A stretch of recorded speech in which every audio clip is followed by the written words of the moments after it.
आज भी हम हर बार की तरह मैं आपको फिर वही ले जाऊंगा पेज नंबर 299 पर।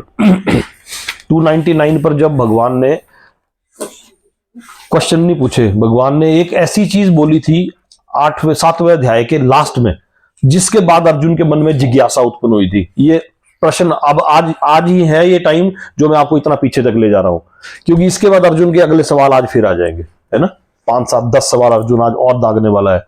जो मुझ परमेश्वर को मेरी पूर्ण चेतना में रहकर मुझे जगत का, देवताओं का तथा समस्त यज्ञ विधियों का नियामक जानते हैं। ये पंडित जी आपका वही श्लोक है लगभग जो अभी आपने पढ़ा, उससे मिलता जुलता है कि जो मुझ परमेश्वर को मेरी पूर्ण चेतना में रहकर मुझे जगत का, 30वां श्लोक है, जगत का, देवताओं का तथा समस्त यज्ञ विधियों का नियामक जानते हैं, वे अपनी मृत्यु के समय भी मुझ भगवान को जान और समझ सकते हैं। ये भगवान ने जब ये शब्द बोले थे तो उसके बाद अर्जुन के मन में सवाल आए, 8 सवाल। क्या सवाल आए? हे भगवान, हे पुरुषोत्तम, ब्रह्मा क्या है, ब्रह्म क्या है, आत्मा क्या है, सकाम कर्म क्या है, भौतिक जगत क्या है, देवता क्या है, कृपा करके मुझे बताएं। हे मधुसूदन, यज्ञ का स्वामी कौन है, शरीर में कैसे रहता है और मृत्यु के समय भक्ति में लगे रहने वाला आपको कैसे जान पाते हैं।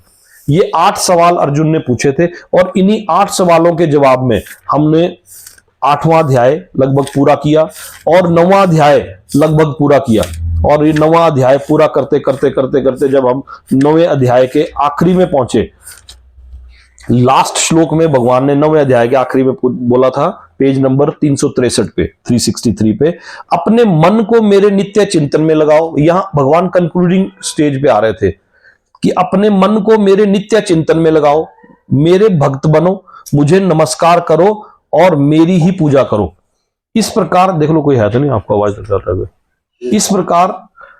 इस प्रकार मुझ में पूर्णतया तल्लीन होने पर तुम निश्चित रूप में मुझको प्राप्त करोगे। ये बोला था भगवान ने, पेज नंबर 363 पर है ये, है ना, जहां हमारे। यहां के बाद भगवान ने 10वें अध्याय में, जैसे हमने डिस्कस किया ऑलरेडी कि हम ऊपर से उतर रहे, नीचे नीचे नीचे नीचे उतरते उतरते हम लोग डीपेस्ट, पिछले हफ्ते में हमने डीपेस्ट जो 350, 349, 350, 351वां श्लोक, यहां से हमारी डीपेस्ट डाइव थी।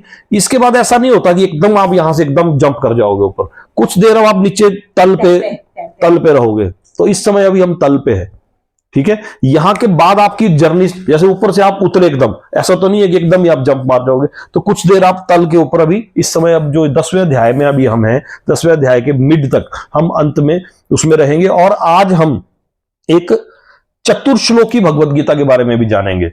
अगर आप कभी गूगल पे सर्च करोगे चतुर्श्लोकी भगवद गीता, तो वो जो 4 श्लोक आज आते हैं, आज उन श्लोकों का जिसको कि भगवद गीता का बीज कहा जाता है।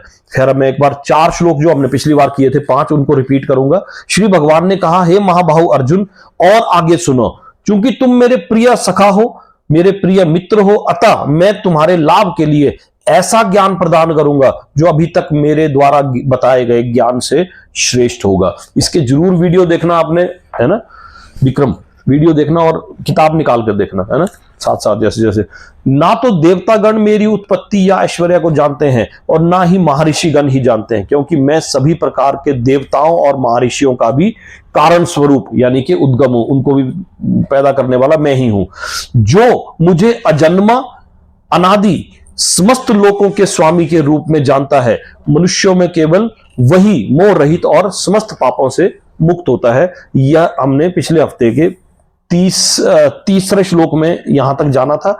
और एक श्लोक जो हमने पिछले हफ्ते पूरा किया था, इसमें हमें पूरा टाइम लगा था, एक सेशन हमारा लगभग इसी श्लोक में गया था। ये वो श्लोक है, बुद्धि ज्ञान, ये कौन बोल रहा है? भगवान बोल रहे हैं अर्जुन को। बुद्धि ज्ञान संशय तथा मोह से मुक्ति, ये पेज नंबर 369 पे है हम, 368, 369 पे। बुद्धि ज्ञान संशय तथा मोह से मुक्ति, क्षमा भाग, सत्यता, इंद्रिय निग्रह, मन निग्रह, सुख तथा दुख, जन्म मृत्यु, भय अभय, अहिंसा, समता, दृष्टि, तप, दान, यश तथा अपयश, जीवों के ये विविध गुण मेरे ही द्वारा उत्पन्न है। ये बिंदिया, आपने वीडियो देखी थी पिछले हफ्ते वाली? देख ली थी? थोड़ी देखी तो इसको जरूर देखना, ये बहुत डीप श्लोक है।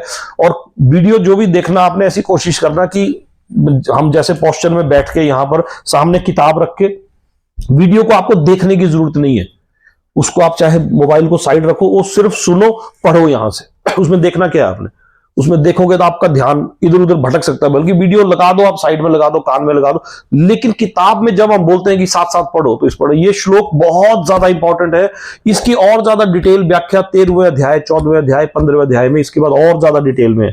इसमें भगवान ने बुद्धि, ज्ञान, संशय और इन सब चीजों के बारे में बताया है। आज हम उससे आगे बढ़ेंगे पेज नंबर 373 पर, क्योंकि जब भगवान ने ये इन सब चीजों के बारे में बताया, बुद्धि, ज्ञान, संशय, मोह से मुक्ति, जीवों के ये विविध गुण मेरे ही द्वारा उत्पन्न है। भगवान ने ये गुण बताए थे और ये बताया कि सारे के सारे गुण जो है मेरे द्वारा उत्पन्न है। भगवान ने इसके बारे में बताया था कि ये सारे के पेन दे दो रुपेश को, मेरे ही द्वारा उत्पन्न है। आज हम छठे श्लोक में आएंगे। ये भी आज जो हम श्लोक करने वाले, बहुत इंपॉर्टेंट श्लोक है, बहुत जबरदस्त श्लोक है, बहुत ही इंपॉर्टेंट और बहुत जबरदस्त श्लोक है। इनको पूरे ध्यान से आपने कोशिश करना ग्रहण करने की। सप्तऋषि गण तथा उनसे भी पूर्व, पीछे भगवान ने क्या कहा कि ये जीवों के विविध गुण मेरे द्वारा उत्पन्न है। यहां बताया भगवान ने गुणों के बारे में। ये गुण भगवान ने बोला कि मेरे द्वारा आते हैं। गुण, बुद्धि, ज्ञान, संशय, मोह से मुक्ति, ये सब जितने भी गुण बताए, ये सारे गुण भगवान ने बोला कि ये मेरे द्वारा आते हैं। और अगले श्लोक में क्या बोल रहे हैं कि सप्तऋषि गण, एक तो गुण भी मेरे द्वारा आते हैं और इसके अलावा सप्तऋषि गण, सप्तऋषि गण कितने हुए? 7 सप्तऋषि गण, पेज नंबर 373।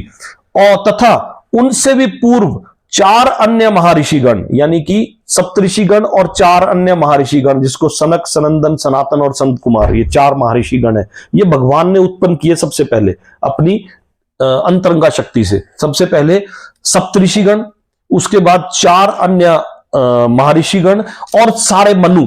मनु कितने हैं? मनु है 14। कौन से हैं 14 मनु? ये भी इसके बारे में हम जानेंगे। यानी कि 7, इसके ऊपर लिखो आप 7 + 4 + 14, 7 + 4 11 + 14 25, 7 + 4 + 14, ये है टोटल 25। ये सप्तऋषि गण, और इनसे भी सबसे पहले किए भगवान ने 4 महर्षि गण, सनक, सनंदन, सनातन और संत कुमार। जब हम भागवत को स्टडी करेंगे, जब भगवान ने इनकी उत्पत्ति की, ब्रह्मा से इनकी उत्पत्ति हुई और इनको बोला कि आप सृष्टि को आगे बढ़ाओ, तो ये मुकर गए। ये बोले कि हम भगवान के भगत हैं, हम सृष्टि को विस्तार के लिए नहीं आए हैं। तब भगवान ने उसके बाद मनु उत्पन्न हुए, उसके बाद 14 मनु उत्पन्न किए। ये सब भागवत में आएगा, जो हम 7 घंटे का भागवत सुनेंगे उसमें ये सारी चीजें आपको बहुत क्लियर हो जाएंगी। उसके बाद 14 मनु उत्पन्न हुए, जिनसे जो मानव जाति के पूर्वज है, जो हमारे पूर्वज गिने जाते हैं, ये 14 मनु, और सब मेरे ही मन से उत्पन्न है। ये भगवान ने अपने मन से उत्पन्न किए थे ये। और विभिन्न लोकों में निवास करने वाले सारे जीव उनसे ही अवतरित होते हैं। एक सवाल था कि भौतिक जगत क्या है, तो यहां ये फिर भगवान उन्हीं सवालों के जवाब में बोल रहे हैं कि ये विभिन्न लोकों में निवास करने वाले जीव उनसे अवतरित होते हैं। इसके तात्पर्य को मेरे साथ पढ़ना आपने। भगवान यहां पर ब्रह्मांड की प्रजा का आनुवांशिक वर्णन कर रहे हैं। ब्रह्मा परमेश्वर की शक्ति से उत्पन्न आदि जीव है। सबसे पहले परमेश्वर की शक्ति से ब्रह्मा उत्पन्न हुए, जिन्हें हिरण्यगर्भ कहा जाता है। ब्रह्मा से 7 महर्षि, ब्रह्मा से हुए कितने? 7 महर्षि। ब्रह्मा से 7 महर्षि और 7 महर्षि तथा इनसे भी पूर्व 4 महर्षि। सबसे पहले ब्रह्मा से 4 महर्षि उत्पन्न हुए और उसके बाद 7 महर्षि उत्पन्न हुए, जो कि सनक, सनंदन, सनातन तथा संत कुमार एवं सारे मनु प्रकट हुए। ये 25 महान ऋषि ब्रह्मांड के समस्त जीवों के धर्म पथ प्रदर्शक कहलाते हैं। ये 25 जो है ये धर्म पथ प्रदर्शक कहलाते हैं। असंख्य ब्रह्मांड है और प्रत्येक ब्रह्मांड में असंख्य लोक हैं और प्रत्येक लोक में नाना योनियां निवास करती हैं। ये सब इन्हीं 2500 प्रजापतियों से उत्पन्न है। कृष्ण की कृपा से 1000 दिव्य वर्षों तक तपस्या करने के बाद ब्रह्मा को सृष्टि करने का ज्ञान प्राप्त हुआ। ये भी जब हम भागवत में इसके बारे में और डिटेल आएगा कि जब ब्रह्मा जी की उत्पत्ति हुई तो ब्रह्मा जी भटके, तो उन्होंने देखा चारों तरफ पानी पानी है कई हजार वर्षों तक। फिर उन्हें पता चला कि वो जो उनके कमल का फूल दिखा और कमल की से जब गए तब उन्हें भगवान के दर्शन हुए। तो ये भागवत में आता है, इसके बारे में बड़ी डिटेल में है उसमें ना। कृष्ण की कृपा से 1000 दिव्य वर्षों की तपस्या करने के बाद ब्रह्मा को सृष्टि करने का ज्ञान प्राप्त हुआ। तब ब्रह्मा ने सनक, सनंदन, सनातन, संत कुमार उत्पन्न हुए। उसके बाद रुद्र तथा सप्तऋषि, और इस प्रकार फिर भगवान की शक्ति से सभी ब्राह्मणों तथा क्षत्रियों का जन्म हुआ। ब्रह्मा को पितामह कहा जाता है और कृष्ण को प्रपितामह, पितामह का भी पिता, जो पितामह के भी पता है। इसका उल्लेख भगवत गीता के 11वें अध्याय के 39वें श्लोक में किया गया है। जो मेरे इस श्लोक क्या था, सप्तऋषि गण तथा उनसे भी पूर्व 4 अन्य महर्षि गण एवं सारे मनु सब मेरे से उत्पन्न हैं, और विभिन्न लोकों में निवास करने वाले सारे जीव उनसे अवतरित होते हैं। कि सबसे पहले मैंने ये उत्पन्न किए और उसके बाद जितने जीवों में वो उत्पन्न हुए ना, जो मेरे इस ऐश्वर्य तथा योग से पूर्णतया आश्वस्त है, वह मेरी अनन्य भक्ति में तत्पर होता है, इसमें तनिक भी संदेह नहीं है। One who is factually convinced of this opulence, जो इस ऑपुलेंस से पूरी तरह से कन्विंस्ड है, एंड मैस्टिक पावर हुआ योग शक्ति से, अनन्य ऐश्वर्य तथा योग शक्ति से पूर्णतः आश्वस्त है, एंगेज इन अनएलॉयड डिवोशनल सर्विस, वो पूरी तरह से मेरी अनन्य भक्ति में तत्पर रहता है। Of this there is no doubt, जिसमें कोई भी संदेह नहीं है। इसके तात्पर्य को भी आप मेरे साथ साथ पढ़ेंगे। आध्यात्मिक सिद्धि की चरम परिणति है भगवत ज्ञान, यानी कि the highest summit of spiritual perfection is knowledge of the supreme personality. ये मतलब है इसका कि आध्यात्मिक सिद्धि की चरम परिणति है भगवत ज्ञान। टिपिकल हिंदी है, इसको इंग्लिश में बोलेंगे हम the highest summit of spiritual perfection, यानी कि जब हम स्पिरिचुअल लाइन में बहुत हाईएस्ट स्टेज पे जाते हैं, स्पिरिचुअल लाइन में जब हम बहुत हाईएस्ट स्टेज पे जाते हैं, तो वो स्टेज है नॉलेज, ज्ञान ऑफ द सुप्रीम पर्सनैलिटी। ये इस एक लाइन, छोटी सी लाइन का मतलब कि आध्यात्मिक सिद्धि की चरम परिणति है भगवत ज्ञान। जब तक कोई भगवान के विभिन्न ऐश्वर्यों के प्रति आश्वस्त नहीं हो लेता, तब तक भक्ति में नहीं लग सकता। जब तक उसे भगवान के ऐश्वर्यों के बारे में नहीं पता चलेगा, तब तक वो भक्ति में नहीं लग सकता। सामान्यतः लोग इतना तो जानते हैं कि ईश्वर महान है, किंतु ये नहीं जानते कि वह किस प्रकार महान है, यानी कि डिटेल में नहीं जानते कि वह किस प्रकार महान है। यहां पर उसका विस्तृत विवरण दिया गया है। Here is the detail reality, विस्तृत विवरण दिया गया है। जब कोई ये जान लेता है कि ईश्वर कैसे महान है, तो सहज ही शरणागत होकर भगवत भक्ति में लग जाता है। भगवान के ऐश्वर्यों को ठीक से समझ लेने पर शरणागत होने के अतिरिक्त और कोई अन्य विकल्प नहीं रह जाता। ऐसा वास्तविक ज्ञान भगवत गीता और भागवतम जैसे अन्य ऐसे ही ग्रंथों से प्राप्त किया जा सकता है। इस ब्रह्मांड के संचालन के लिए विभिन्न लोकों में अनेक देवता नियुक्त है। संचालन हुआ एडमिनिस्ट्रेशन ऑफ दिस यूनिवर्स, यानी कि इस यूनिवर्स के एडमिनिस्ट्रेशन के लिए विभिन्न लोकों पे विभिन्न देवता नियुक्त हैं, जिनमें से ब्रह्मा, शिव, चारों कुमार तथा अन्य प्रजापति प्रमुख हैं। इनमें से प्रमुख कौन है? ब्रह्मा, शिव और चारों कुमार तथा अन्य प्रजापति। ये सब के बारे में बड़ी डिटेल वर्जन आएगा, आज ही आएगा ना। ब्रह्मांड की प्रजा के अनेक पितामह भी हैं, यानी कि 4 फादर्स भी हैं। ब्रह्मांड की प्रजा के फादर्स के ऊपर के 4 फादर, अनेक पितामह भी हैं, और ये सब भगवान कृष्ण से उत्पन्न है। भगवान कृष्ण समस्त पितामहों के आदि पितामह है, यानी कि सबके जनक बीज भगवान कृष्ण है। ये रहे परमेश्वर के कुछ ऐश्वर्य। These are the sum of the opulences of the Supreme Lord।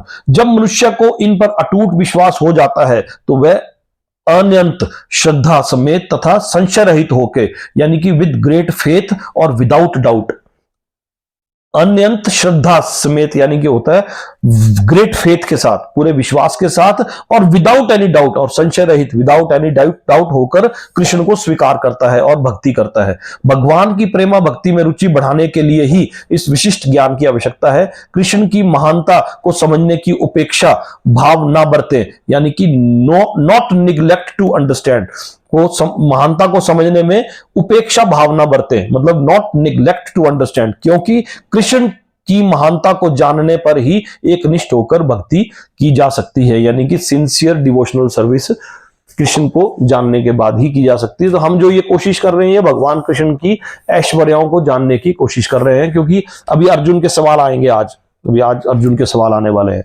श्लोक क्या था, मैं एक बार फिर श्लोक को, कंटिन्यूएशन कैसे बनती है पिछले श्लोक के साथ अगला श्लोक, फिर मैं अगला श्लोक पढ़ूंगा। श्लोक क्या था ये, जिसके एवज में ये तात्पर्य आई, जो मेरे इस ऐश्वर्य तथा योग से पूर्णतया आश्वस्त है, वह मेरी अनन्य भक्ति में तत्पर होता है, इसमें तनिक भी संदेह नहीं है। अब इसके बाद जो मैं अभी आपके साथ बात कर रहा था, यह है चतुर्श्लोकी भगवत गीता। यदि आप कभी नेट में सर्च करोगे, गूगल पे टाइप करोगे चतुर्श्लोकी भगवत गीता, बोलते हैं ना कि गीता का क्रक्स, गीता का बीज, गीता का सार, गीता का क्रक्स क्या है गीता में, मतलब गीता की आत्मा कहां है, तो ये 4 श्लोक हैं जो हम आज करेंगे। ये 8, 9, 10 और 11, ये चतुर, जैसे हमने बोला कि हमने डीप डाइव किया है, अब हम बिल्कुल डीपेस्ट उस पे हैं, तो कुछ देर हम नीचे चल रहे हैं, इसके बाद हमारी जर्नी ऊपर की स्टार्ट होनी है। तो अभी हम एकदम तो नहीं हो सकता कि एकदम जंप मारा और वही, तो ऊपर से डाइव करने के बाद अब थोड़ी देर नीचे हम तल पर भटक रहे हैं। तो ये 4 श्लोक क्या है, इन 4 श्लोकों को पहले मैं आपके लिए एक साथ पढ़ूंगा, फिर इसके तात्पर्य हुआ आएंगे हम, है ना।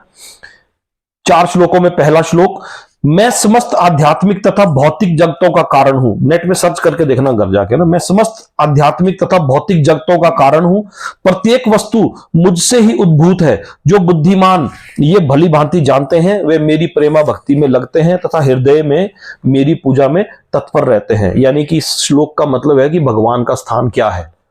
अगला श्लोक है, मेरे शुद्ध भक्तों के विचार मुझ में वास करते हैं और उनके जीवन मेरी सेवा में अर्पित रहते हैं और वे एक दूसरे को ज्ञान प्रदान करते हैं तथा मेरे विषय में बातें करते हुए परम संतोष का आनंद अनुभव करते हैं। तीसरा श्लोक, जो प्रेम पूर्वक मेरी सेवा करने में निरंतर लगे रहते हैं उन्हें मैं ज्ञान प्रदान करता हूं जिसके द्वारा वे मुझ तक आ सकते हैं। और चौथा श्लोक है, मैं उन पर विशेष कृपा करने के हेतु उनके हृदयों में वास करते हुए ज्ञान के प्रकाशमान दीपक के द्वारा अज्ञान जन्य अंधकार को दूर करता हूं। इन 4 श्लोकों को क्रक्स में क्या है, पहला श्लोक है 8वां श्लोक, इसमें है कि चतुर श्लोक की भगवत गीता का के पहले श्लोक में है कि भगवान का स्थान क्या है। तो इस श्लोक में है कि भगवान का स्थान क्या है। अगले श्लोक में है कि वो भक्तों की क्रियाएं क्या है। भगवान का स्थान जानने के बाद भक्त क्या क्रियाएं करते हैं। और इससे अगले दो श्लोक हैं, उनमें है कि वो मेरे लिए क्या करता है और मैं उनके लिए रास्ता कैसे बनाता हूं। ये भगवान ने बोला कि मैं रेसिप्रोकेट कैसे करता हूं जो मेरे भक्त होते हैं। ठीक है, अब हम इनके तात्पर्य को पढ़ेंगे। तो इनके तात्पर्यों में बहुत क्रक्स छुपा हुआ है, क्योंकि जब ये बोला जाता है कि ये चतुर श्लोकी भगवत गीता है तो कुछ खास होगा, इसमें कुछ खास होगा। इसमें हो सकता है हमारा आज का टाइम काफी चला जाए इन 4 श्लोकों में, है ना। मैं बहुत ज्यादा जल्दी नहीं कर रहा हूं क्योंकि ये बड़ी डिटेल्ड है ना। अच्छा, इसको तात्पर्यों को मेरे साथ पढ़ना, जहां रुकोगे जहां फंसोगे आपने साथ ही सवाल भी पूछ लेना, है ना। ठीक है विक्रम। जिस पहला श्लोक क्या था, मैं समस्त आध्यात्मिक तथा भौतिक जगतों का कारण हूं। भगवान बोल रहे हैं कि मैं सारे स्पिरिचुअल वर्ल्ड और मटेरियल वर्ल्ड के उत्पत्ति का कारण हूं। प्रत्येक वस्तु मुझसे ही उद्भूत है, यानी कि हर चीज मुझसे ही निकली हुई है। जो बुद्धिमान ये भली भांति जानते हैं वे मेरी प्रेमा भक्ति में लगते हैं। जिसे ये पता चल जाता है कि हर चीज का उद्गम भगवान कृष्ण से है, वो बोल रहे हैं भगवान की वही मेरी प्रेमा भक्ति में लगते हैं तथा हृदय से पूरी तरह से मेरी पूजा से में तत्पर होते हैं। अब ये बात आती है कि ये इसके तात्पर्य को एक बार पढ़ेंगे हम, है ना। जिस विद्वान ने वेदों का ठीक से अध्ययन किया हो और भगवान चैतन्य जैसे अधिकारियों के से ज्ञान प्राप्त किया हो तथा ये जानता हो कि इन उपदेशों का किस प्रकार उपयोग करना है, यानी कि शास्त्र पढ़े हैं और उनको उपयोग कैसे करना है, वही ये समझ सकता है कि भौतिक तथा आध्यात्मिक जगतों के मूल श्री कृष्ण ही हैं। इस प्रकार के ज्ञान से ही वह भगवत भक्ति में स्थिर हो जाता है। वह व्यर्थ की टीकाओं से या मूर्खों के द्वारा कभी पथभ्रष्ट नहीं होता। सारा वैदिक साहित्य स्वीकार करता है कि कृष्ण ही ब्रह्मा, शिव तथा अन्य समस्त देवताओं के स्रोत हैं। ये कैसे हैं ये भी आएगा, आज ही क्लियर होगा, है ना। अथर्ववेद में गोपाल उपनिषद में कहा गया है कि प्रारंभ में कृष्ण ने ब्रह्मा को वेदों का ज्ञान प्रदान किया। उपनिषदों की भाषा है ये, ना, भाष्यकार अपनी मर्जी से लिख रहा है। ये अथर्ववेद की किस पंक्ति में ये लिखा गया है कि भगवान कृष्ण ने सर्वप्रथम उन्होंने भूतकाल में वैदिक ज्ञान का प्रचार किया। उसके बाद नारायण उपनिषद में कहा गया है कि तब भगवान ने जीवों की सृष्टि करनी चाहिए। और नारायण उपनिषद में आगे यह भी कहा गया है कि फिर नारायण से ब्रह्मा उत्पन्न हुए। देखना, ये बड़े ध्यान से सुनना इसको। नारायण से ब्रह्मा उत्पन्न हुए, नारायण से प्रजापति उत्पन्न हुए, और फिर नारायण से इंद्र और 8 वसु उत्पन्न हुए, और नारायण से ही 11 रुद्र और 12 आदित्य उत्पन्न हुए। ये नारायण कृष्ण के ही अंश हैं। ठीक हो गया। अब लिखो इसके ऊपर ध्यान से देखना, नारायण से ब्रह्मा उत्पन्न हुए, सबसे पहले लिखो एक, यही लिख दो, गीता पर ही लिख दो, गीता के ऊपर लिखो, आपको कॉपी में लिखो, लिखो कहीं भी लिख लो, चलो एक प्लस नारायण से ब्रह्मा उत्पन्न हुए, सबसे पहले नारायण ने ब्रह्मा को उत्पन्न किया, उसके ऊपर करो प्लस, उसके बाद इंद्र उत्पन्न हुए, एक प्लस एक, और उसके बाद 8 वसु, एक प्लस 8, 8 वसु उत्पन्न हुए, और नारायण से ही 11 रुद्र उत्पन्न हुए, रुद्रों में एक रुद्र शिव भी हैं, और उसके बाद 12 आदित्य उत्पन्न हुए। ठीक है, अब इन सब का टोटल करो 33, ये है 33 कोटि, जो हम लोग 33 करोड़ बोलते हैं, ये 33 कोटि होता है। बोलते हैं ना 84 लाख योनियां हैं और 33 करोड़ देवी देवता है, 33 करोड़ नहीं है, 33 कोटि है। एक ब्रह्मा, उसके बाद इंद्र, फिर 8 वसु, 8 वसु कौन है ये भी आएगा अभी, 8 वसु क्या है, रुद्र, 11 रुद्र कौन है ये सब आएगा, आज ही आएगा ये, है ना, और 12 आदित्य, 12 आदित्य क्या है ये सब आएगा, है ना, ठीक हो गया। 8 हुए वसु, ये क्या 8 वसु, सब डिटेल में कब करेंगे हम इसको कवर, ठीक है। ये 33 हुए टोटल, ये 33 कोटि, जो हम बोलते हैं 33 करोड़, करोड़ नहीं होता, 33 कोटि होता है, ठीक हो गया। वेदों का कथन है, अब क्या, कौन से वेदों का कथन है, ये वेदों का कथन है नारायण उपनिषद में, तब ये कहा गया कि सृष्टि के प्रारंभ में केवल भगवान नारायण थे, ना ब्रह्मा थे, ना शिव, ना अग्नि थी, ना चंद्रमा, ना नक्षत्र, ना सूर्य। फिर महा उपनिषद में कहा गया है कि शिवजी परमेश्वर के मस्तक से उत्पन्न हुए, अतः वेदों का कहना है कि ब्रह्मा तथा शिव के सृष्टा भगवान की ही पूजा की जानी चाहिए, ये वेदों का कथन है, जो ब्रह्मा तथा शिव के भी जो उत्पन्न करने वाले।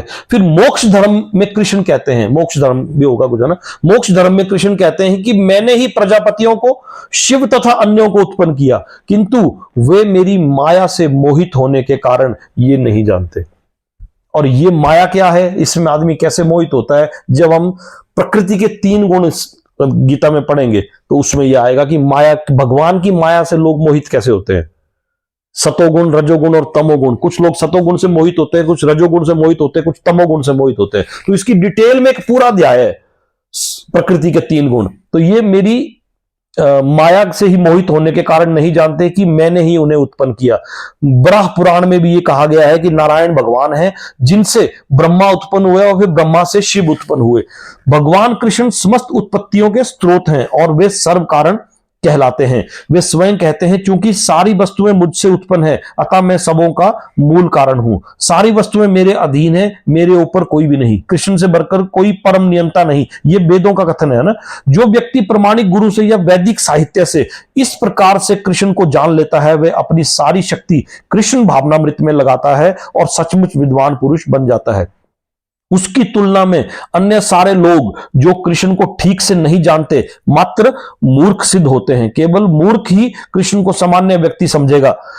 कृष्ण भावनामृत व्यक्ति को चाहिए कि कभी मूर्खों के द्वारा मोहित ना हो। उसे भगवत गीता की समस्त अप्रामाणिक टीकाओं एवं व्याख्याओं से दूर रहना चाहिए और दृढ़ता पूर्वक कृष्ण भावनामृत में अग्रसर होना चाहिए। श्लोक क्या है? मैं समस्त आध्यात्मिक तथा भौतिक जगतों का कारण हूं। कैसे कारण हूं? वो तात्पर्यों में और वेदों के कथन से क्लियर हुआ। प्रत्येक वस्तु मुझसे ही उद्भूत है और जो बुद्धिमान ये भली भांति जानते हैं, वे मेरी प्रेमा भक्ति में लगते हैं और हृदय से मेरी पूजा में तत्पर होते हैं। अगला श्लोक क्या है? चतुर्श्लोकी भगवत। ये था कि भगवान का स्थान क्या है, भगवान क्या है इस श्लोक में। अब यह है कि भगवान की क्रियाएं क्या है, भगवान क्या करते हैं, अपने भक्तों के लिए क्या करते हैं। और रूटीन में मेरे शुद्ध भक्तों के विचार मुझ में वास करते हैं, मुझ में वास करते हैं। उनके जीवन मेरी सेवा में अर्पित रहते हैं और वे एक दूसरे को ज्ञान प्रदान करते हैं तथा मेरे विषय में बातें करते हुए परम संतोष का आनंद अनुभव करते हैं। यानी कि एक श्लोक में था सवाल कि मृत्यु के समय वो आपको कैसे जान सकते हैं, तो ऐसे जान सकते हैं। मृत्यु के समय भी अगर लगा हुआ व्यक्ति आपको कैसे जान सकता है? ऐसे जान सकता है। उसकी क्रियाएं क्या होती है, भक्तों की क्रियाएं क्या होती है? मेरे शुभ भक्तों के विचार हमेशा मुझ में वास करते हैं, उनके जीवन मेरी सेवा में अर्पित रहते हैं और वह एक दूसरे को ज्ञान प्रदान करते तथा मेरे विषय में बातें करते हुए परम संतोष का, आनंद का अनुभव करते हैं। यह है भक्तों की क्रियाएं। तात्पर्य को पढ़ेंगे मेरे साथ इसमें। यहां जिन शुद्ध भक्तों के लक्षणों का उल्लेख हुआ है वह निरंतर भगवान की दिव्य प्रेमा भक्ति में रमे रहते हैं। उनके मन कृष्ण के चरण कमलों में से हटते नहीं, वे दिव्य विषयों की ही चर्चा चलाते हैं। इस श्लोक में शुद्ध भक्तों के लक्षणों का विशेष रूप से उल्लेख हुआ है। भगवत भक्त परमेश्वर के गुणों तथा उनकी लीलाओं के ज्ञान में अहर्निश लगे रहते हैं। उनके हृदय तथा आत्माएं निरंतर कृष्ण में निमग्न रहती हैं और वे अन्य भक्तों से भगवान के विषय में बातें करने में आनंदानुभव करते हैं। भक्ति की प्रारंभिक अवस्था में वे सेवा में ही दिव्य आनंद उठाते हैं और परिपक्व अवस्था में वे ईश्वर प्रेम को प्राप्त होते हैं। मतलब कि प्रारंभिक अवस्था वो योगारूढ़ और योगारूढ़, हमने वो सीढ़ी को इसमें किया। जब वे इस दिव्य स्थिति को प्राप्त कर लेते हैं तब वे उस सर्वोच्च सिद्धि का स्वाद लेते हैं जो भगवत धाम में प्राप्त होती है। भगवान चैतन्य दिव्य भक्ति की तुलना जीव के हृदय में बीज बोने से करते हैं। ब्रह्मांड में विभिन्न लोकों के में असंख्य जीव विचरण करते रहते हैं। इनमें से कुछ ही भाग्यशाली होते हैं जिनकी शुद्ध भक्त से भेंट हो पाती है और जिन्हें भक्ति समझने का अवसर प्राप्त हो पाता है। ये भक्ति बीज के सदृश है, यानी कि जस्ट लाइक ए सीड। ये भक्ति जो है ये बीज के सदृश है, एक बीज के सीड के जैसी है।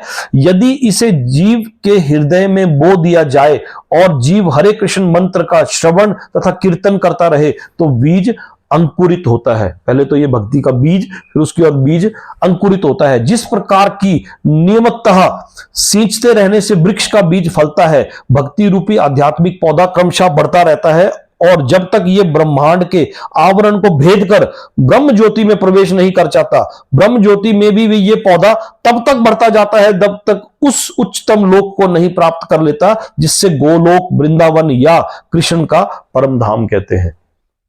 अंतोगत्वा ये पौधा भगवान के चरण कमलों की शरण प्राप्त कर वहीं विश्राम पाता है। जिस प्रकार पौधे के क्रम से फूल या फल आते हैं, उसी प्रकार भगवत रूपी पौधे में भी फल आते हैं और कीर्तन तथा श्रवण के रूप में उसका सिंचन चलता रहता है। सिंचन हुआ सिंचाई है ना। भक्ति रूपी पौधे का विस्तार से वर्णन हुआ है। वहां यह बताया गया है कि जब पूर्ण पौधा भगवान के चरण कमलों की शरण ग्रहण कर लेता है तो मनुष्य पूर्णतया भगवत प्रेम में लीन हो जाता है। तब वह एक क्षण भी परमेश्वर के बिना नहीं रह पाता। जिस प्रकार मछली जल के बिना नहीं रह सकती, ऐसी अवस्था में भक्त वास्तव में परमेश्वर के संसर्ग के दिव्य गुण प्राप्त कर लेता है। श्रीमद् भागवत में भी भगवान तथा उनके भक्तों के संबंध में विषय में ऐसी अनेक कथाएं हैं। इसलिए श्रीमद् भागवत भक्तों को अत्यंत प्रिय है। जैसा कि भागवत में कहा गया है, श्रीमद् भागवत पुराण में कहा गया है कि ऐसी कथाओं में भौतिक कार्यों, आर्थिक विकास, इंद्रिय तृप्ति या मोक्ष विषय में कुछ भी नहीं है। श्रीमद् भागवत ही एक ऐसी कथा है जिसमें भगवान तथा उनके भक्तों की दिव्य प्रकृति का पूर्ण वर्णन मिलता है। फलतः कृष्ण भावनाविद जीव ऐसे दिव्य साहित्य के श्रवण में दिव्य रुचि दिखाते हैं जिस प्रकार तरुण तथा तरुणी के परस्पर मिलने में आनंद होता है। जैसे यंग बॉय और यंग गर्ल को मिलने को जो आनंद मिलता है, ऐसे बोलते हैं कि भगत फलतः कृष्ण भावनाविद जीव ऐसे दिव्य साहित्य के श्रवण में दिव्य रुचि दिखलाते हैं, है ना। यह श्लोक क्या था? मेरे शुद्ध भक्तों के विचार मुझ में वास करते हैं, उनके जीवन मेरी सेवा में अर्पित रहते हैं और वे एक दूसरे को ज्ञान प्रदान करते हैं। अच्छा बोले तब तो ये लाइफ उनकी बड़ी बोर होगी। अगर एक दूसरे को ज्ञान प्रदान करेंगे तब तो वो बोर होंगे, भक्ति में लगे रहेंगे, माला जाप में लगेंगे, पूजा में लगेंगे। इस संसार में तो कितना कुछ है करने के लिए, और वो एक दूसरे को ज्ञान प्रदान करते हैं तो तब तो उनकी लाइफ बड़ी बोर होगी। लेकिन भगवान बोलते हैं तथा मेरे विषय में बातें करते हुए, जो मेरे विषय में बातें करते हैं, उनको परम संतोष तथा आनंद का अनुभव होता है। अब हमें परम संतोष भी चाहिए और आनंद भी चाहिए, तो इसके लिए जो बेसिक क्राइटेरिया है, उस क्राइटेरिया को हम फुलफिल नहीं करते तो मृत्यु के समय भक्ति में लगे रहने वाला मुझे कैसे जान सकता है? तो ये बोला कि वो ऐसे जान सकता है ना।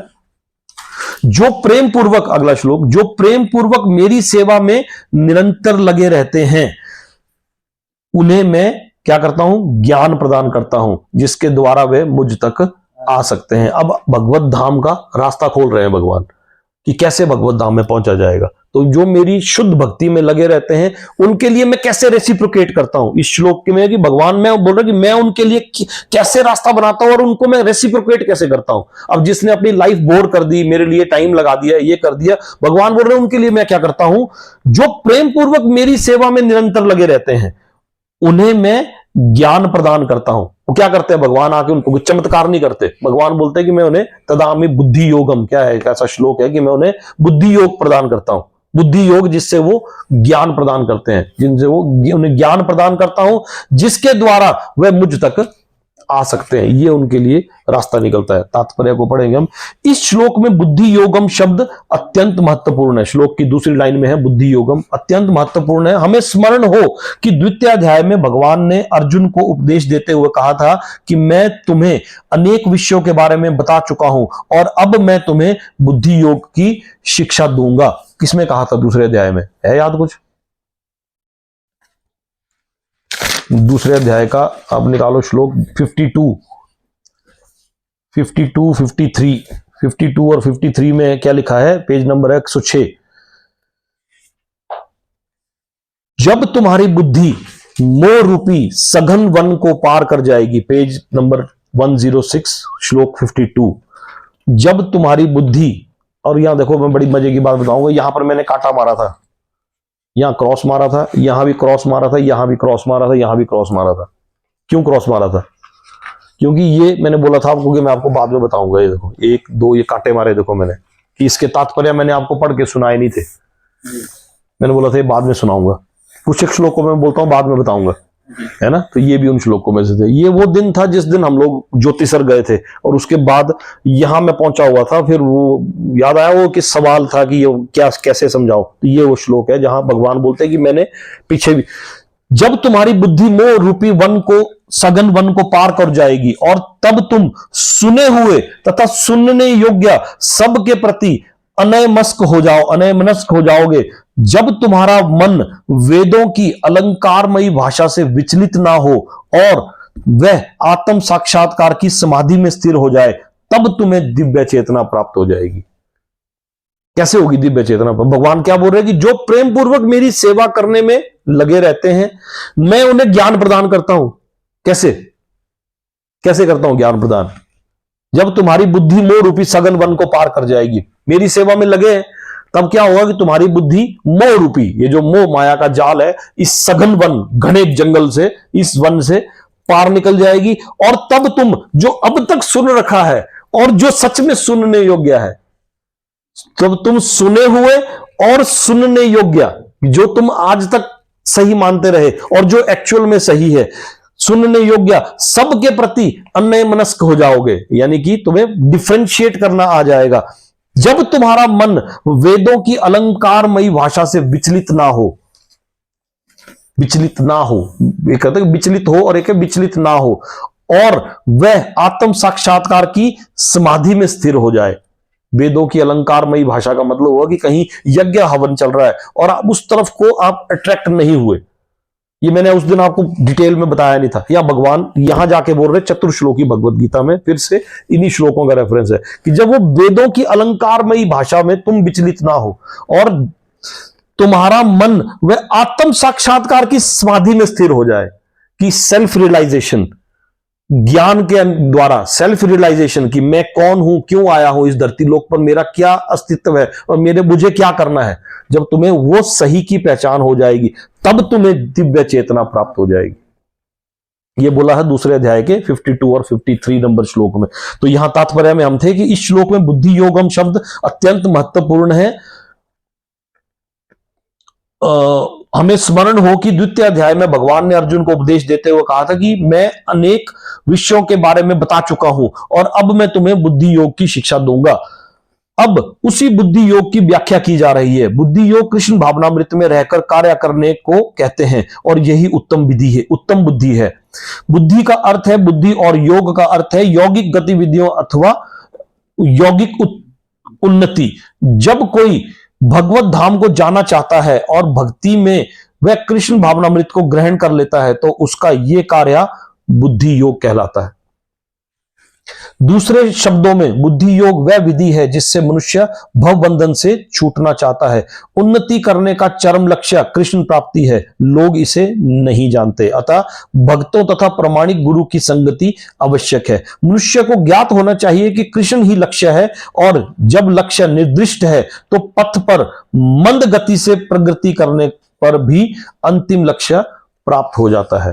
धीरे धीरे अगर आप स्टेप बाय स्टेप भी ग्रेजुअली प्रोग्रेस करेंगे तब भी लास्ट डेस्टिनेशन तक पहुंच जाओगे। जब मनुष्य लक्ष्य तो जानता है किंतु कर्म फल में लिप्त रहता है तो वह कर्म योगी हो जाता है। लक्ष्य को इंसान को पता है लेकिन उसके बावजूद भी वो कर्म योग में है तो वो कर्म योगी कहलाता है। ये जानते हुए ये कर्म फल में लिप्त होता है। ये पीछे भगवान बता चुके हैं कि कर्म करो और उसके फलों को मुझे अर्पित करते चलो। तो ये अगर कर्म के फल की एक्सपेक्टेशन के लिए यदि वो रहता तो उसे कर्म योगी कहा जाता है। तो वो कर्म इसलिए कर रहा है कि मुझे उसका रिजल्ट चाहिए। ये जानते हुए कि कृष्ण लक्ष्य कृष्ण है, जब कोई कृष्ण को समझने के लिए मानसिक चिंतन का सहारा लेता है तो वह ज्ञान योग में लीन होता है। किंतु जब वह लक्ष्य को जानकर कृष्ण भावनामृत तथा भक्ति में कृष्ण की खोज करता है तो वह भक्ति योगी या बुद्धि योगी होता है, और यही पूर्ण योग है। यहां पीछे बोला था कि तब तुम्हें दिव्य चेतना प्राप्त होगी, यानी कि तब तुम्हें पूर्ण योग प्राप्त होगा। तो यहां आके भगवान ने जो चतुर्श्लोकी भगवद गीता के एक श्लोक में जाके इस तात्पर्य में ये चीज आती है, और यही पूर्ण योग ही जीवन की सिद्धावस्था है। जब व्यक्ति प्रामाणिक गुरु के होते हुए तथा आध्यात्मिक संग के में संबद्ध रहकर भी प्रगति नहीं कर पाता क्योंकि वह बुद्धिमान नहीं है, तो कृष्ण उसके अंतर से उपदेश देते हैं जिससे वह सरलता से उन तक पहुंच सके। एक दोबारा पढ़ूंगा इस लाइन को मैं। जब व्यक्ति प्रामाणिक गुरु के होते हुए तथा आध्यात्मिक संग के संबद्ध रहकर भी प्रगति नहीं कर पाता, कई बार प्रामाणिक गुरु भी होता है और आध्यात्मिक संग भी होता है, उसके बावजूद भी वो प्रगति नहीं कर पाता, तो बोलते हैं कि क्योंकि वह बुद्धिमान नहीं होता, उसमें इतनी नॉलेज नहीं होती, वो भटकता है। तो कृष्ण उसके अंतर से उपदेश देते हैं, फ्रॉम द विदिन उसे उपदेश देते हैं जिससे वह सरलता से उन तक पहुंच सके। इसके लिए जिस योग्यता की अपेक्षा है वह यह है कि कृष्ण भावनामृत में निरंतर रहकर प्रेम तथा भक्ति में साथ सभी प्रकार की सेवा की जाए। उसे कृष्ण के लिए कुछ ना कुछ कार्य करते रहना चाहिए, किंतु प्रेम पूर्वक। यदि भक्त इतना बुद्धिमान नहीं है कि आत्म साक्षात के पथ पर प्रगति कर सके, किंतु यदि वह एकनिष्ठ रहकर भक्ति कार्यों में रत रहता है, यानी कि सिंसियरली डिवोटेड रहता है, तो भगवान उसे अवसर देते हैं कि वह उन्नति करके अंत में उनके पास पहुंच सके। सिंसियरिटी और डिवोशन जरूरी है। हम लोग यहां बैठते हैं, ये भी सिंसियरिटी का एक पार्ट है। सिंसियरिटी का पार्ट है, जर्नी है। हमने एक जर्नी स्टार्ट की थी, उस जर्नी के बीच में यहां हम जिस लेवल तक पहुंच पाए चतुर्श्लोकी भगवद गीता, ये कंसिस्टेंसी की वजह से ही है। इन्हीं चीजों को भगवान तात्पर्यों में और श्लोकों में, वेदों में इन सब चीजों का कथन है। जैसे मैंने आपको बताया कि भगवत गीता को कंप्लीट करते करते हम चारों वेद, भागवत, ऐसे ऐसे बहुत सारे इनको उपनिषद, और इनमें क्योंकि इसमें इनके तात्पर्यों में इतना क्रक्स है जो, और वो क्रक्स भाष्यकार ने, सबसे बड़ी बात है कि भाष्यकार ने अपनी मर्जी से कुछ नहीं लिखा है इसमें, वो वेदों, उपनिषदों और महाउपनिषदों से निकाल के इसमें स्कंद में, इस श्लोक में, इसमें ये उसका क्रक्स श्लोक के साथ और इलेबोरेट करके समझाने के लिए किया हुआ है ना। तो तात्पर्य इसके उतने ही जरूरी है जितना श्लोक है। भगवत गीता को समझने के लिए हम पंडित जी यहां पर कोई अलग भगवत गीता नहीं पढ़ रहे, यही श्लोक है जो सारे लोग लेकिन श्लोकों को एक्चुअल में समझने के लिए वेदों की जरूरत है। हम 50 वेद तो, 4 वेद तो साथ में खोल के रख नहीं सकते, सारे ग्रंथ तो खोल के रख नहीं सकते। इसलिए इस भाष्यकार ने इतनी मेहनत की हुई है इसमें कि ये सारे क्रक्स उठा के इसमें डाल दिए, और डाला भी वही है जहां जहां जिस श्लोक के साथ वो मिलता है। इसके लिए नॉलेज की जरूरत है ना, तो ये वो ही कर सकता है जिसने पहले ही शास्त्र पढ़े हो। उसको क्या सपना थोड़ी ना आएगा कि यार फलाने वेद में, फलाने उपनिषद में इसके साथ मिलता है। उसने हर एक शास्त्र, पहले सारे शास्त्र पढ़ने के बाद उसमें से निकाल के चीजें, तब जाके ये भगवत गीता तैयार की। बहुत मेहनत के बाद तैयार हुई है ना। अच्छा, श्लोक क्या था? जो प्रेम पूर्वक मेरी सेवा करने में निरंतर लगे रहते हैं, वो मैं उन्हें ज्ञान प्रदान करता हूं जिससे के द्वारा वे मुझ तक आ सकते हैं। एक दूसरे अध्याय का 60वां श्लोक भी था, 60। यह है पेज नंबर हमारा 112।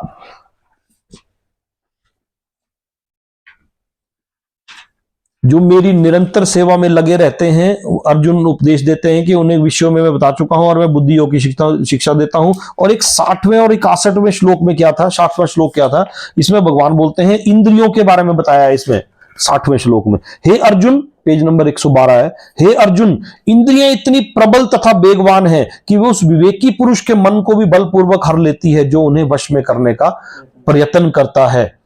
जो इंद्रियों को पूर्णतया वश में रखते हुए इंद्रिय संयमन करता है, उसकी चेतना को मुझ में स्थिर कर देता है, वह मनुष्य स्थिर बुद्धि कहलाता है। तो बुद्धि योग प्रदान होता है और जो इंद्रियों और जिसमें वो मनुष्य जो है स्थिर बुद्धि कहलाता है। ठीक है, अब ये श्लोक था कि जो प्रेम पूर्वक मेरी सेवा करने में निरंतर लगे रहते हैं उन्हें मैं ज्ञान प्रदान करता हूं जिसके द्वारा वे मुझ तक आ सकते हैं। मैं उन पर विशेष कृपा करने के हेतु उनके हृदयों में वास करते हुए ज्ञान का प्रकाशमान दीपक के द्वारा अज्ञान जय अंधकार को दूर करता हूं। यह है चतुर्श्लोकी भगवद गीता का आखिरी श्लोक, या जिसमें भगवान बताते हैं कि फिर जो भक्त मेरे लिए क्रिया करता है, पहले श्लोक में बताया कि वो भगवान का स्थान क्या है, दूसरे श्लोक में बताया कि भक्तों की क्रियाएं क्या हैं जिसे भगवान का स्थान पता चल जाए, फिर भक्तों की क्या क्रियाएं वो क्या करते हैं, तीसरे और चौथे श्लोक में बताया कि भगवान रेसिप्रोकेट कैसे करते हैं, कि अगर वो किसी भक्त को मेरा स्थान पता चल जाए और वो एक्टिवली मेरे लिए क्रिया भी कर रहा है तो फिर वो मैं उनके लिए क्या करूंगा। ये भगवान ने बताया कि मैं उन पर विशेष कृपा करने हेतु, एक श्लोक में था कि वो मृत्यु के समय लगे रह के आपको कैसे जान पाते हैं, सवाल था, तो ये बोला भगवान ने कि कैसे जान पाते हैं, ऐसे जान पाते हैं कि मैं उन पर विशेष कृपा करता हूं। सवाल था ना अर्जुन का ये, और ये आखिरी उस सवाल का आखिरी जवाब है, देखना भाई, इसके बाद अर्जुन के सवाल फिर चल पड़ेंगे, ये ध्यान से सुनना, इसलिए बोल रहा हूं मैं उन पर विशेष कृपा करने हेतु उनके हृदय में वास करते हुए ज्ञान के प्रकाशमान दीपक के द्वारा अज्ञानजन्य अंधकार को दूर करता हूं। यानी कि जो उन्होंने अब तक सुन रखा है वो मैं उनके हृदय में वास करता हूं, डायरेक्ट उनको ज्ञान देता हूं जिससे वो विशेष कृपा करने, उन पर विशेष कृपा करता हूं जिससे कि अर्जुन के उस सवाल के साथ ये लिंक्ड होता है कि जिससे वो मुझ तक पहुंच सके, मृत्यु के समय भी अगर उनको पता चले तब भी वो मुझ तक पहुंच सके। इसके तात्पर्य को हम लेंगे एक बार। जब भगवान चैतन्य बनारस में हरे कृष्ण महामंत्र के कीर्तन का प्रवर्तन कर रहे थे तो हजारों लोग उनका अनुसरण कर रहे थे। तत्कालीन बनारस के अत्यंत प्रभावशाली एवं विद्वान प्रकाशानंद सरस्वती उनको भावुक कहकर उनका उपहास करते थे कि ये बेवकूफ है, भावुक है, ऐसा कोई है ना। कभी कभी भक्तों की आलोचना दार्शनिक ये सोचकर करते हैं कि भक्तगण अंधकार में हैं और दार्शनिक दृष्टि से भोले भाले भावुक हैं, किंतु ये तथ्य नहीं है। जैसे हम लोग भी बैठते हैं तो शायद हमारे बारे में भी कुछ ऐसा बोलते हैं तो बेवकूफ है, ये तो बेवकूफ है, क्या ये मतलब गीता गुता क्या ये, हम लोग तो गीता किसे, और हमने एक बार बड़ी पहले बोला था कि कोई अगर इंसान ये बोलता है कि जो तुम अब करने की कोशिश कर रहे हो हम तो इससे बहुत आगे निकल चुके हैं, ये गीता गीता जो तुम अब पढ़ने की, हमने तो बचपन में ही पढ़ी हुई है, इसका मतलब उसने कभी गीता छुई नहीं है। ठीक है ना, तो ये तो यहां कभी कभी भक्तों की आलोचना दार्शनिक ये सोचकर करते हैं कि भक्तगण अंधकार में है और दार्शनिक दृष्टि से भोले वाले भावुक हैं, किंतु ये तथ्य नहीं है। ऐसे अनेक बड़े बड़े विद्वान पुरुष हैं जिन्होंने भक्ति का दर्शन प्रस्तुत किया, किंतु यदि कोई भक्त उनके इस साहित्य का या अपने गुरु का लाभ ना उठाए और यदि वह अपनी भक्ति में एकनिष्ठ रहे तो उसके अंतर से कृष्ण स्वयं उसकी सहायता करते हैं। ये उस श्लोक के तात्पर्य में और डिटेल में भाष्यकार ने दिया। अतः कृष्ण भावनामृत में रत एकनिष्ठ भक्त ज्ञान रहित नहीं हो सकता। जो भगवान कृष्ण की भक्ति में है वो कभी भी ज्ञान रहित हो नहीं सकता। इसके लिए इतनी ही योग्यता चाहिए कि वह पूर्ण कृष्ण भावनामृत में रहकर भक्ति संपन्न करता रहे। आधुनिक दार्शनिकों का विचार है कि बिना विवेक के शुद्ध ज्ञान प्राप्त नहीं किया जा सकता।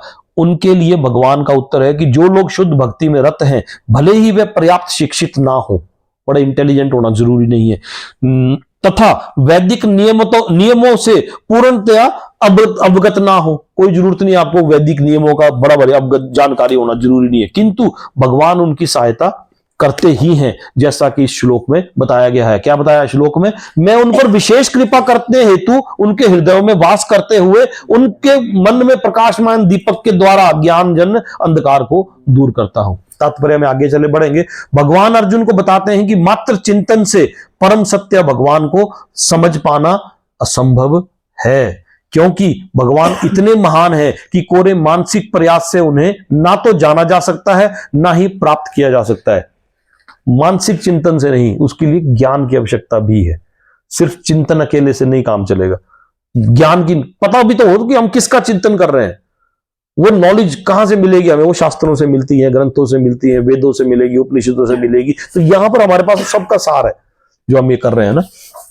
भले ही कई लाखों वर्षों तक चिंतन करता रहे, भले ही कोई कई लाखों वर्षों तक चिंतन करता रहे, किंतु यदि भक्ति नहीं करता, यदि वह परम सत्य का प्रेमी नहीं है, तो उसे कभी भी कृष्ण या परम सत्य समझ में नहीं आएंगे। ठीक है, दोबारा पढ़ूं एक बार। भगवान अर्जुन को बताते हैं कि मात्र चिंतन से परम सत्य भगवान को समझ पाना संभव है, क्योंकि भगवान इतने महान हैं कि कोरे मानसिक प्रयास से उन्हें ना तो जाना जा सकता है ना ही प्राप्त किया जा सकता है। भले ही कोई लाखों वर्षों तक चिंतन करता रहे, किंतु यदि भक्ति नहीं करता, यदि वह परम सत्य का प्रेमी नहीं, तो उसे कभी भी कृष्ण या परम सत्य समझ में नहीं आएंगे।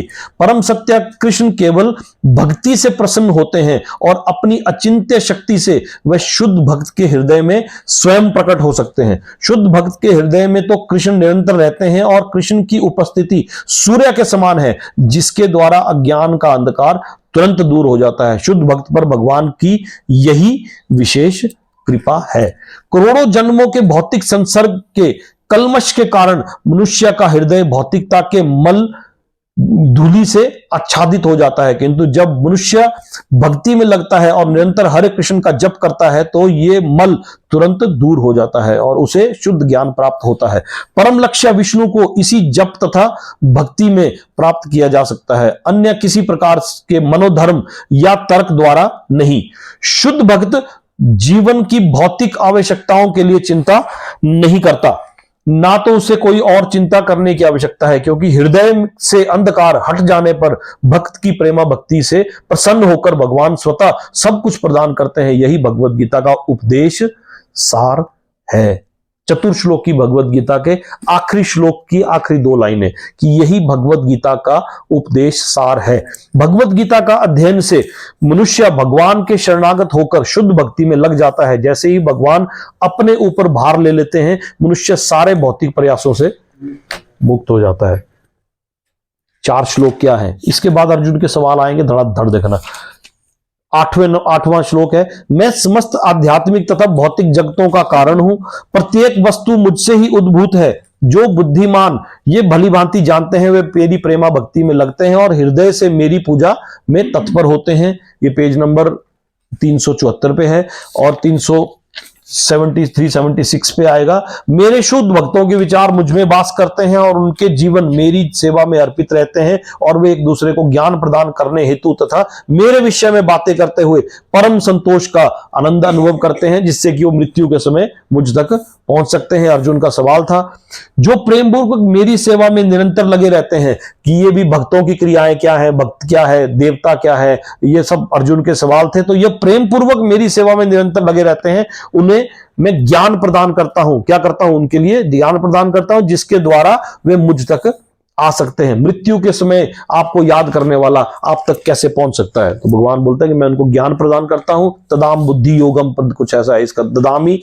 बुद्धि योगम तम कुछ है। ददामी बुद्धि योग, ददामी होता है देता हूं, बुद्धि योगम होता है असली बुद्धि, तम होता है वह, येन होता है जिससे, माम मुझको, उपयंती होता है प्राप्त होते हैं। ये संस्कृत के श्लोकों के संधि विच्छेद के शब्द है ना। और मैं उन पर विशेष कृपा करने हेतु अब उनके हृदयों में वास करते हुए ज्ञान के प्रकाशमान दीपक के द्वारा ज्ञान जन्य अंधकार को दूर करता हूं। ये श्लोक सुनते ही अर्जुन फिर सवाल आए। आज के बाद मैं आपको उन पिछले सवालों पे नहीं ले जाऊंगा, अब अर्जुन को, क्योंकि उन पिछले सवालों के जवाब अर्जुन को सारे मिल गए। चतुर्श्लोक की भगवत गीता सुनने के बाद अर्जुन के मन से जो उसने सवाल पूछे, सारे डाउट नहीं क्लियर हुए, जो उसने सवाल पूछे थे 8 सवाल, उन 8 सवालों के जवाब में देखो उसने 7वें अध्याय के आखिरी से शुरू, 8वें अध्याय, 8वां 9वां और 10वां अध्याय हो गया, यहां पर उसको अर्जुन को अपने सवालों के जवाब मिले। अब क्या अर्जुन ने सवाल पूछे? चिंतन भक्ति नहीं बोला, तो सिर्फ चिंतन से आप, मानसिक चिंतन से आप भगवान को नहीं जान सकते। ज्ञान होना जरूरी है, उसके लिए ज्ञान का अनुशीलन जरूरी है। सिर्फ चिंतन करने से वो वो जो आप कर रहे हैं वो भक्ति नहीं बोल सकते उसको, चिंतन वो ध्यान प्राणायाम और वो एक अलग लाइन है। लेकिन आपको ये पता हो कि हमने किसका चिंतन करना है और किसकी भक्ति करनी है, वो अलग चीज है। भक्ति कौन कर सकता है? जिसको ज्ञान हो, नॉलेज हो। चिंतन तो याद हुआ ना, चिंतन और चिंता, चिंतन और चिंतन। एक चिंतन है कि मैं किसी चीज के बारे में स्मरण कर रहा हूं, वो चिंतन है। एक है चिंता और एक है चिता। चिंता और चिता में एक बिंदी का ही फर्क होता है। वो चिंता करेगा तो वो बिंदी हटके वो चिता में कन्वर्ट हो जाएगा। चिंता और चिता में एक ही बिंदी का ही फर्क है ना। चिंतन अलग चीज है, चिंतन अलग है, चिंता अलग है और चिता अलग है। चिंतन याद, चिंतन हुई एक तरह से याद, मतलब चिंतन को याद बोल सकते हैं शायद। चिंतन, आप किसी चीज का चिंतन कर रहे हो, लेकिन यहां भगवान बोलते हैं आप चिंतन किसका कर रहे हो, उसके लिए आपको नॉलेज होना जरूरी है। उसके लिए आपको नॉलेज होना जरूरी है कि आप चिंतन किसका कर रहे हो। इसके बाद फिर अर्जुन के सवाल है, मिलते जुलते सवाल है, देखना है। यहां जब अर्जुन ने इतना पता लग गया, तो अब इसके बाद अर्जुन के जो सवाल है 7-8 श्लोक है, मैं एक साथ पढ़ूंगा पहले, ठीक है? अर्जुन के, और ये आपके सवाल है जो आप पूछ रहे हो, ये अर्जुन के सवाल है ना। अर्जुन ने कहा आप परम भगवान, अब उसको विश्वास हो गया, आप परम भगवान, आप परम धाम, आप परम पवित्र और परम सत्य हैं, आप नित्य भी हैं, आप दिव्य भी हैं और आप आदि पुरुष भी हैं, अजन्मा भी है और महानतम भी है। कौन बोल रहा है? क्यों बोल रहा है? तो जान गया ना, क्योंकि वो तो भगवान कृष्ण का मित्र है, दोस्ती में चापलूसी कर रहा है। चापलूसी के ऐसा मन में आ सकता है ना। क्या बोला अर्जुन को? आप परम भगवान, अब दोस्त है, वो तो लड़ना तो नहीं चाहता था, अब मैं मान गया कि आप परम भगवान है, आप ही लड़ो मेरे लिए। आप परम भगवान, आप परम धाम, आप परम पवित्र, आप परम सत्य, आप नित्य हैं, दिव्य हैं, आदि पुरुष है, अजन्मा और महानतम है। कौन बोल रहा है? अर्जुन बोल रहा है, क्योंकि वो दोस्त है, लड़ना नहीं चाहता। लेकिन आगे सुनो, नारद, असित, देवल तथा व्यास जैसे ऋषि आपके इस सत्य की पुष्टि करते हैं। कहां पुष्टि करते हैं? वेदों में इसकी पुष्टि है, और वो हम तात्पर्यों में पढ़ेंगे, है ना। और अब आप स्वयं भी मुझसे प्रकट कह रहे हो, वेदों में तो इसकी पुष्टि है ही है, मैं भी मानता हूं, और अब आपने खुद ही बोल दिया अपने मुंह से, अब तो ये और ऑथेंटिक हो गया। एक तो आपने खुद कहा नारद, असित, देवल और व्यास भी वेदों में इसकी पुष्टि करते हैं, और आपने खुद भी मेरे सामने ये कह दिया। अगला श्लोक है, हे कृष्ण, आपने मुझसे जो कुछ कहा उसे मैं पूर्णतया सत्य मानता हूं, पूर्णतया सत्य मानता हूं। लेकिन हो गए नहीं, may be some part of this is truth, कुछ हो सकता है, सब सारा सच नहीं है, सच नहीं, सारा नहीं सच हो सकता। ऐसा कैसे हो सकता है? ऐसा कैसे हो सकता है? अर्जुन बोल रहा है कि आपने मुझसे जो कुछ कहा उसे मैं पूर्णतया सत्य मानता हूं।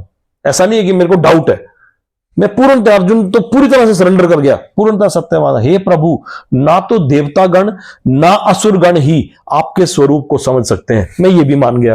अर्जुन ने बोला मैं ये भी मान गया।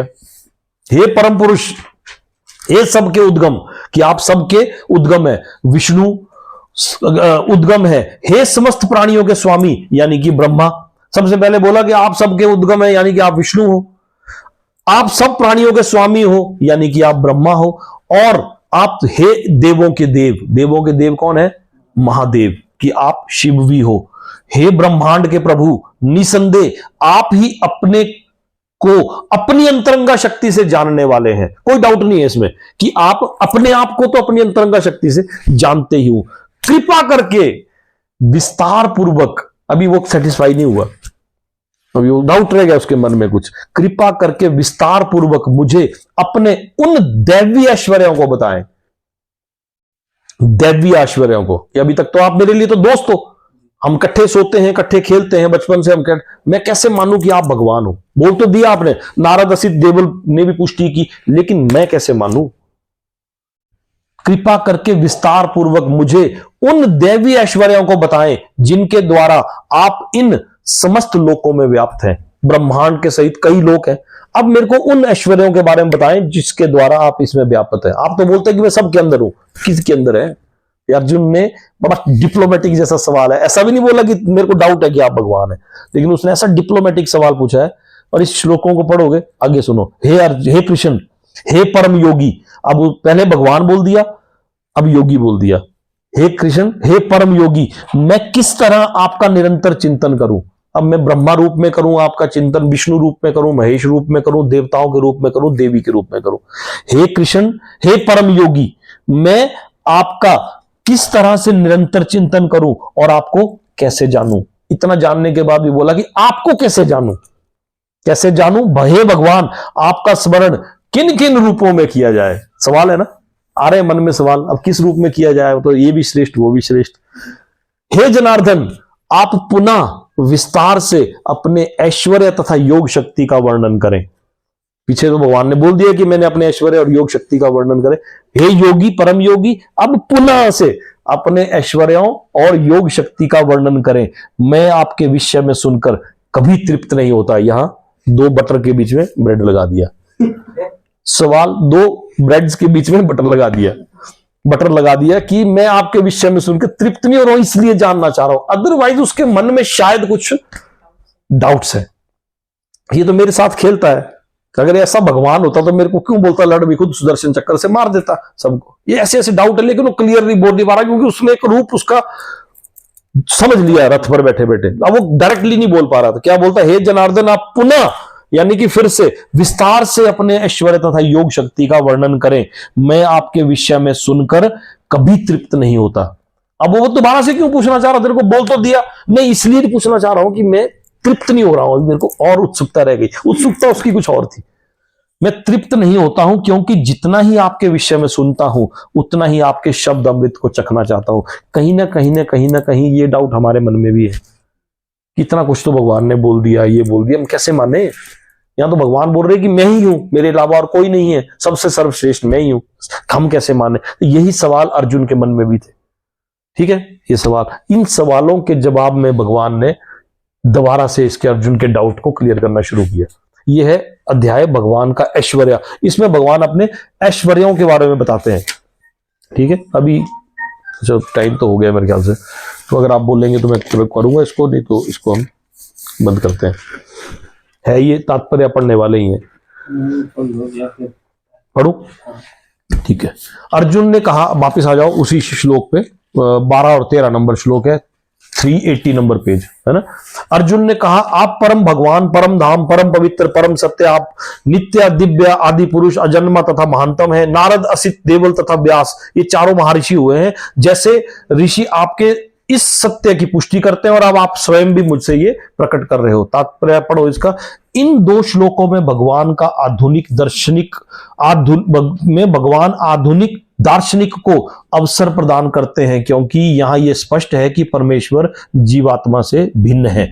मायावादी फिलोसफर, आधुनिक दार्शनिक होते हैं मायावादी फिलोसफर, उनके लिए एक अपॉर्चुनिटी प्रदान कर रहे हैं।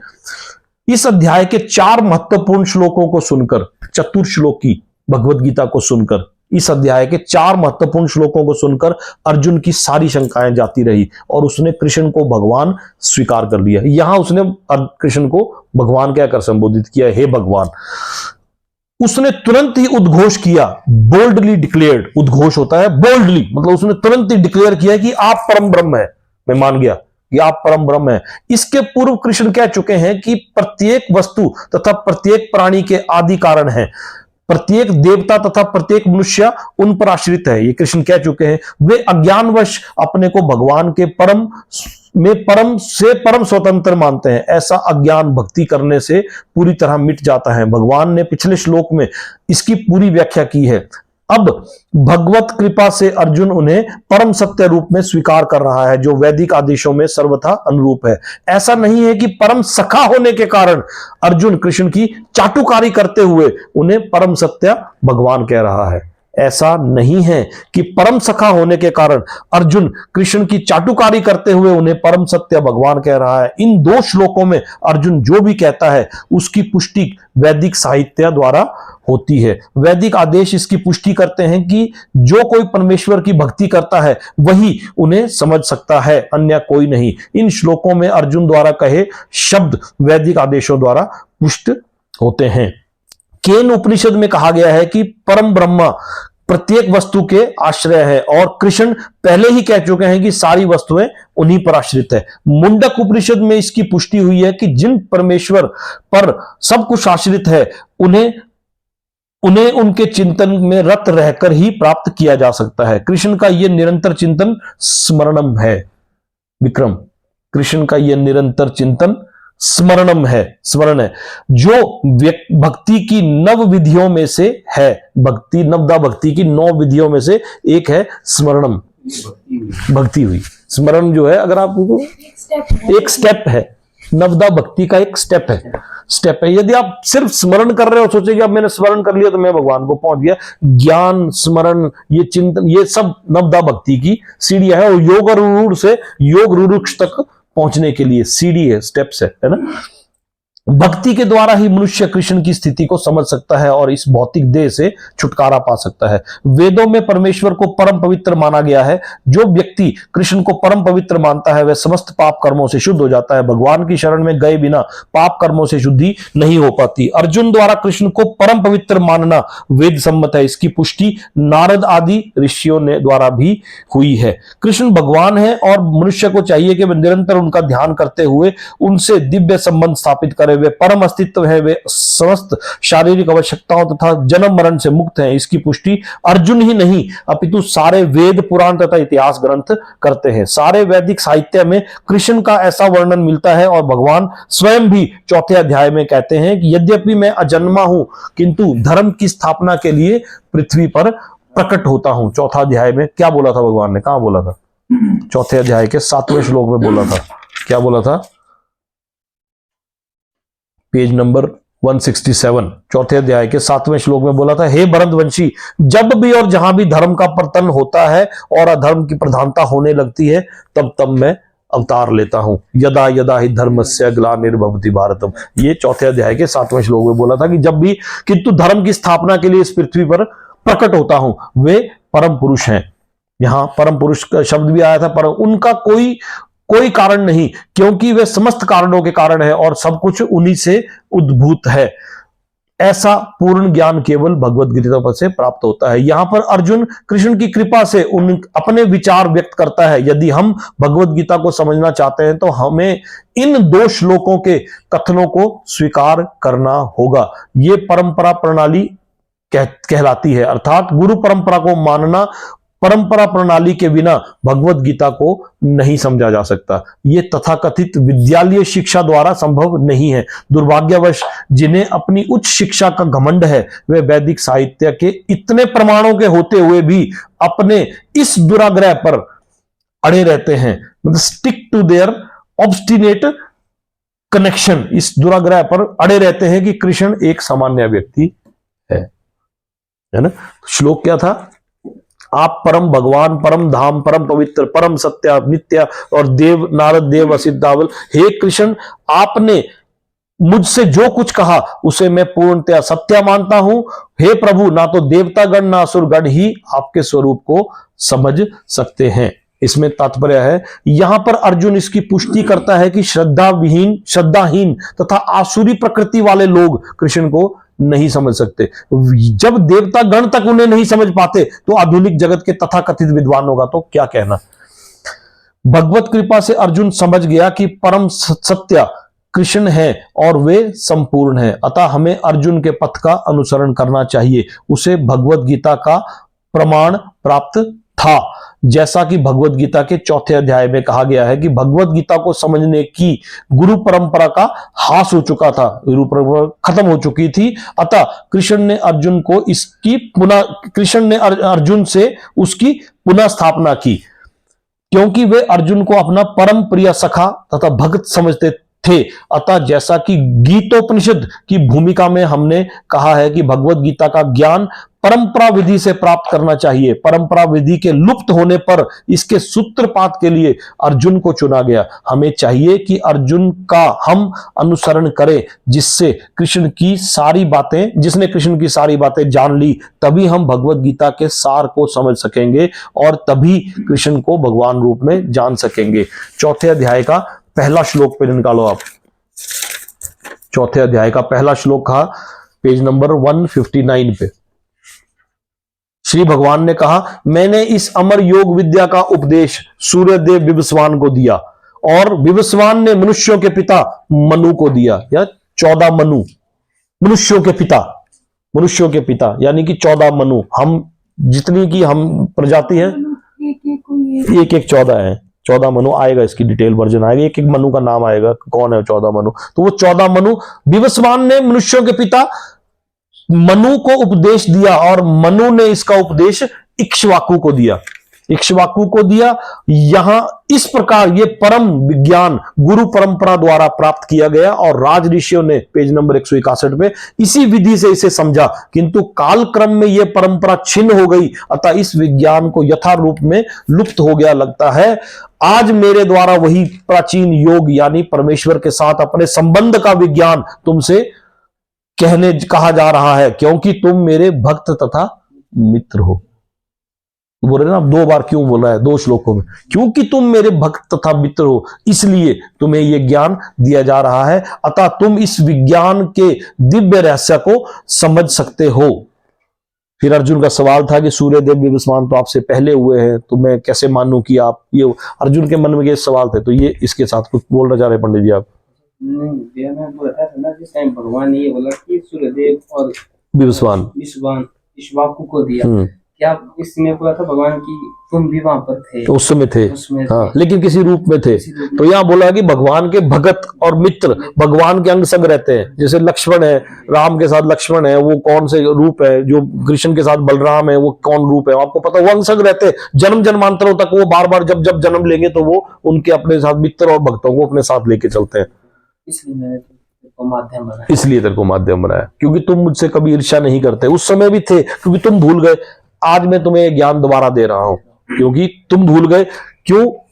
क्योंकि तुम इंसान हो। मैं नहीं बोला क्योंकि मैं, तो यहां से अर्जुन के मन के जो सवाल थे यहां धीरे धीरे धीरे धीरे जाके वो क्लियर होते। ये जो 14 मनु, 8 वसु, रुद्र, 11 रुद्र, ये सब आएगा इसी अध्याय में, इसी अध्याय में। ये बहुत इंपॉर्टेंट अध्याय है। अगर बाई चांस कभी आप मिस भी कर जाओ इसको, क्योंकि ये है हम बिल्कुल तल पे तैर रहे हैं इस समय, बिल्कुल डीपेस्ट उस पे है, डीपेस्ट उस पे है। इसमें बहुत सारे आपके, मैं बोलता हूँ 70-80% डाउट इसमें क्लियर हो जाता है। अभी फिर अर्जुन बोलता है इसके बाद, अब इसको भगवान, इसमें भगवान अपनी विभूतियों के बारे में बताते हैं। ऐसा थोड़ा अपने रूपों के बारे में नहीं बताते, ये बताते हैं कि ये मुख्य मुख्य मेरी विभूतियां हैं। जब फिर अर्जुन के मन में फिर सवाल आता है वो हम लोगों के लिए कि कल दिन को लोग जब भगवान को, कृष्ण को मानना होगा कि यही भगवान है। मैंने तो सुना डायरेक्ट, अब मैं देखूं कैसे? तब जब भगवान से उन्होंने आग्रह किया कि मुझे आप अपना विराट रूप बताओ, तो भगवान ने अपना विराट रूप दिखाया था। ये तो ये बड़ी डीप वो है। इसको कोशिश करना कि इसको मत छोड़ना। अगर छूट भी जाता है, कई बार होता है, तो इसको वीडियो साइड में रख के ऑडियो लगा के सिर्फ इसमें इसके पेज के साथ आपको वो करना पड़ेगा। जैसे 1 घंटे की क्लास में बैठे आप, मतलब किताब की लाइन के साथ लाइन निकाल के तब जाके इसमें चीज। और इसमें लिखने में कतराया मत करो, इसमें लिखो, इसमें कुछ नहीं है। अपनी अपनी भगवत गीता, बल्कि अपना नाम लिखो इस भगवत गीता के ऊपर, और वो गीता उठाओ और उसी में लिखो। नहीं तो आप लोग पेजों में कंफ्यूज होते हैं, कभी कुछ होते हैं। ये मैनुअल है, लाइफ का मैनुअल है। लाइफ के मैनुअल में तो क्लैरिटी होनी चाहिए। मेरी तो हिंदी और इंग्लिश दोनों की भगवत, दोनों रंगी हुई है। ये इंग्लिश वाली में भी लिखा हुआ कहीं कुछ, हिंदी वाली में तो लिखा ही होता है, इंग्लिश वाली में भी कहीं कुछ लिखा होता है। देखो इसमें आगे तक देखो, लास्ट तक कहीं कुछ लिखा है, कई जगह अंडरलाइन किया है मैंने, कई जगह वो किया हुआ है। यही गीता है, देखो फट भी गई। इसी को पढ़ता रहता हूँ, इसी को देखता गया। अंडरलाइन देखो कैसे कैसे गोल किया, तो अभी पहुंचे भी नहीं। अभी अब जहां नहीं भी पहुंचे हैं वहां भी मैंने अंडरलाइन किया हुआ। करो इसको, कुछ नहीं है इसमें। ये आपका मैनुअल है, लाइफ का मैनुअल है। ये क्या दूसरी खरीद लेंगे, दूसरी उठा लेंगे, साफ सुथरी चाहिए होगी तो दूसरी ले जाना। इसको गंदा कर दो, इसको लिखो इसके ऊपर जो मर्जी का, साफ चाहिए होगी यहाँ से ले जाना, जितनी चाहिए उतनी ले जाना। अच्छी अगर रखनी होगी दिखाने के लिए। ये तो किताब कैसे होती है, घर की स्टडी की किताब कैसे होती है, वैसे रखो ना इसको। नाम लिखा ही कर लेती हूं मैं हर बार। हाँ ऐसे लिखो, अपना नाम लिखो, वही भले उठाओ, उसमें फिर आपको वो रहेगा, आसान रहेगा। साफ सुथरी चाहिए तो साफ ले जाओ। लोग दुनिया भर की गीताएं बांटते हैं। कर दिया तेरे बंद है नहीं, बंद कर दो।